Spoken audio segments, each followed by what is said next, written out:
Hello மக்களே, எல்லாருக்கும் அன்பார்ந்த மாலை வணக்கம். இன்றைக்கி நம்ம சேனலில் ரொம்ப சூப்பரான ஹோம்மேட் பன்னீர் எப்படி நம்மளே வீட்டில் செய்யலான்னு பார்க்கலாம் வாங்க. அதுக்கு நான் ஒரு 2 லிட்டர்ஸ் ஹெரிட்டேஜ் பால் எடுத்திருக்கேன். அதை ஒரு பாத்திரத்தில் ஊற்றிக்கோங்க.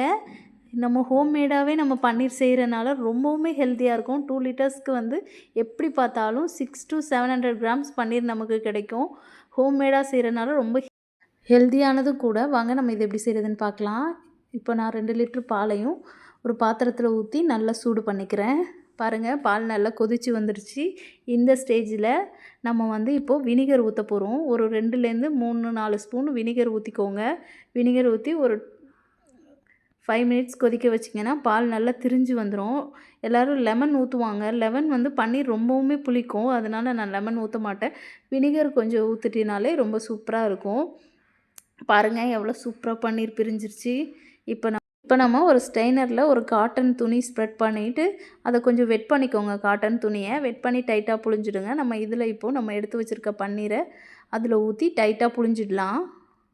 கொஞ்சம் சூடாக இருக்கும். அப்படின்னு நம்ம இந்த ஸ்ட்ரெயினரில் ஊற்றி நல்லா டைட்டாக புழிஞ்சிடணும். இது புளியறதுல தான் நமக்கு பன்னீர் நல்லா இறுகி இருக்கும். நம்ம அது மேலே ஒரு நல்ல வெயிட் வச்சிடலாம். நல்லா டைட்டாக சுற்றி அது மேலே நல்லமாக ஒரு வெயிட் வச்சிடலாம். எப்படி பார்த்தாலும் இன்னும் ஒரு 2-3 ஹவர்ஸில் பன்னீர் நமக்கு பாருங்கள் எவ்வளோ சூப்பராக ரெடி ஆகிடுச்சின்னு. பாருங்கள், பார்க்கவே எவ்வளோ சூப்பராக இருக்குது பாருங்கள். நீங்களும் உங்கள் வீட்டில் செஞ்சு பாருங்கள். இந்த மாதிரி ஹோம்மேடாக நம்ம வீட்டில் இந்த மாதிரி சின்ன சின்ன பொருள்கள்லாம் நம்ம ஹோம்மேடாக செஞ்சு கொடுத்தோம்னா குழந்தைகளுக்கு ரொம்பவுமே நல்லது. நீங்களும் இதே மாதிரி ட்ரை பண்ணி பாருங்கள். இப்போ நான் க்யூப்ஸாக கட் பண்ணி காட்டுறேன். பாருங்கள் எவ்வளோ சூப்பராக வந்திருக்குன்னு. இப்போ நம்ம ஈவினிங் நான் பன்னீர் பிரியாணி செய்ய போகிறேன். அதுக்காக நான் இது ரெடி பண்ணியிருக்கேன்.